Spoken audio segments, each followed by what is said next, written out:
several times before about ideological subversion. That is a phrase that I'm afraid some Americans don't fully understand.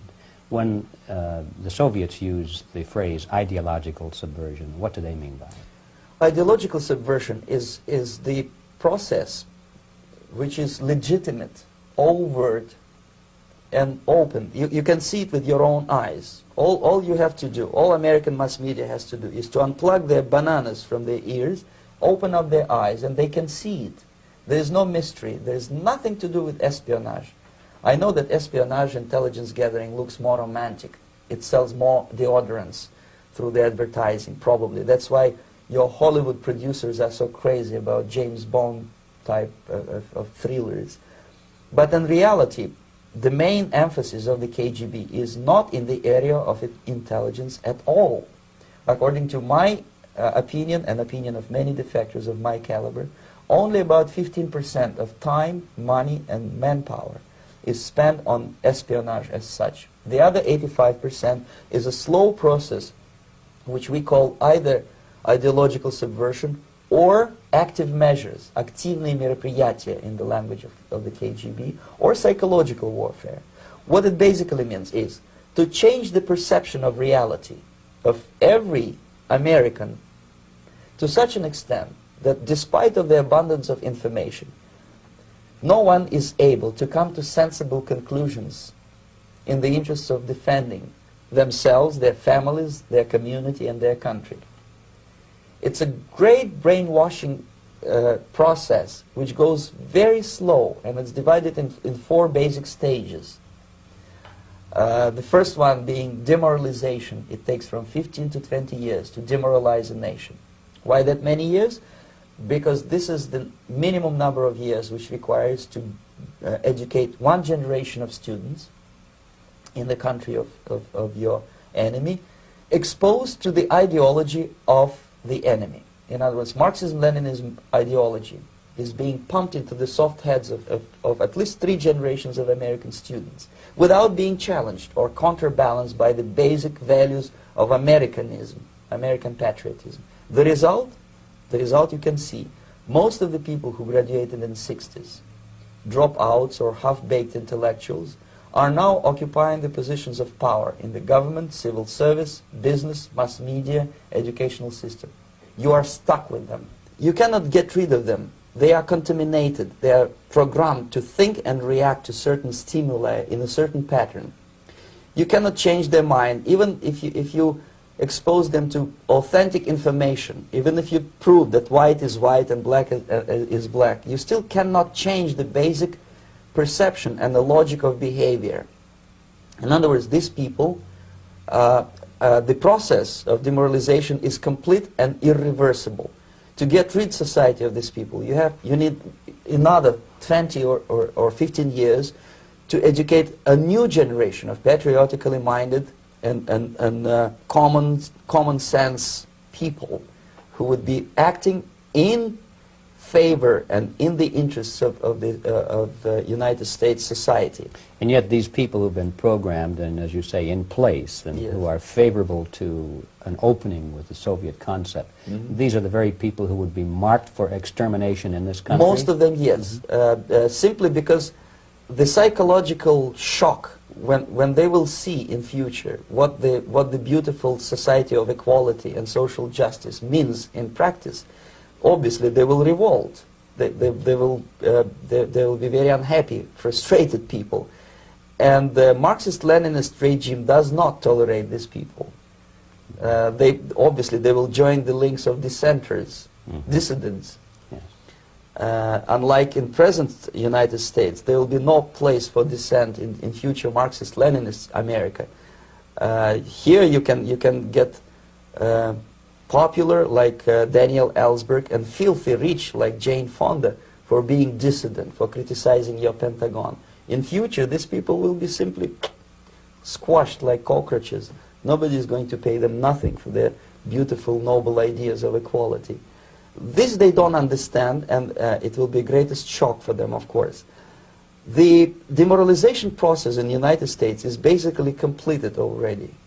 For the last 25 years, actually it's overfulfilled, because demoralization now reaches such areas where previously not even Comrade Andropov and all his experts would even dream of such a tremendous success. Most of it is done by Americans to Americans, thanks to lack of moral standards. As I mentioned before, exposure to true information does not matter anymore. A person who was demoralized is unable to assess true information. The facts tell nothing to him. Even if I shower him with information, with authentic proof, with documents, with pictures, even if I take him by force to the Soviet Union and show him concentration camp, he will refuse to believe it until he is going to receive a kick in his fat bottom. When a military boot crashes his, then he will understand, but not before that. That's the tragic of the situation of demoralization. So basically America is stuck with demoralization, and unless, even if you start right now, here, this minute, you start educating new generation of Americans, it will still take you 15 to 20 years to turn the tide of ideological perception of reality back to normalcy and patriotism. The next stage is destabilization. This time, subverter does not care about your ideas and the patterns of your consumption. Whether you eat junk food and get fat and flabby, it doesn't matter anymore. This time, and it takes only from 2 to 5 years to destabilize a nation, what matters is essentials: economy, foreign relations, defense systems. And you can see it quite clearly that in some areas, in such sensitive areas as defense and economy, the influence of Marxist-Leninist ideas in the United States is absolutely fantastic. I could never believe it 14 years ago when I landed in this part of the world that the process will go that fast. The next stage, of course, is crisis. It may take only up to 6 weeks to bring a country to the verge of crisis. You can see it in Central America now. And after crisis, with a violent change of power, structure, and economy, you have so-called the period of normalization. It may last indefinitely. Normalization is a cynical expression borrowed from Soviet propaganda. When the Soviet tanks moved into Czechoslovakia in '68, Comrade Brezhnev said, "Now the situation in brotherly Czechoslovakia is normalized." This is what will happen in the United States if you allow all these schmucks to bring the country to crisis, to promise people all kind of goodies and the paradise on earth, to destabilize your economy, to eliminate the principle of free market competition, and to put a big brother government in Washington, D.C., with benevolent dictators like Walter Mondale, who will promise lots of things, never mind whether the promises are fulfillable or not. He will go to Moscow to kiss the bottoms of new generation of Soviet assassins, never mind. He will create false illusions that the situation is under control. Situation is not under control. Situation is disgustingly out of control. Most of the American politicians, media, and educational system trains another generation of people who think they are living at a peacetime. False. The United States is in a state of war, undeclared total war against the basic principles and the foundations of this system. And the initiator of this war is not Comrade Andropov, of course. It's the system. However ridiculous it may sound, the world communist system or the world communist conspiracy, whether I scare some people or not, I don't give a hoot. If you are not scared by now, nothing can scare you. But you don't have to be paranoid about it.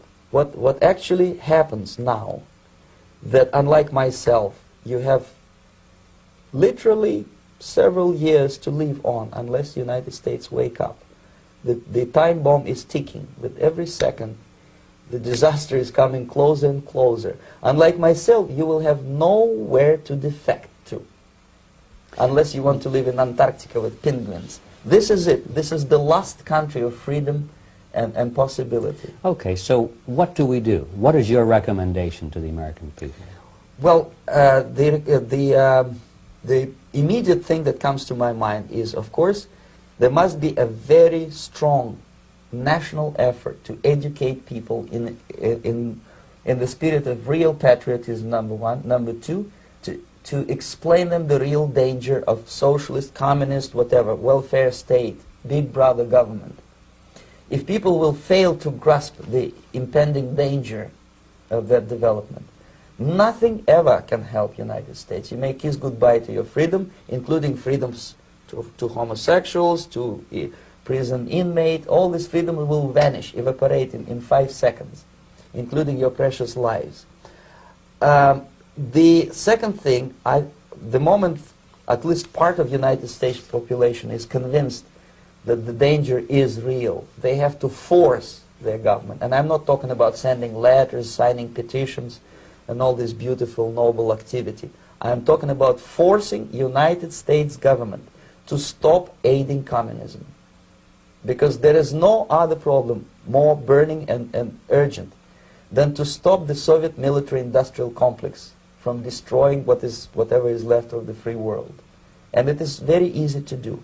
No credits, no technology, no money, no political or diplomatic recognition, and of course no such idiocy as grain deals to USSR.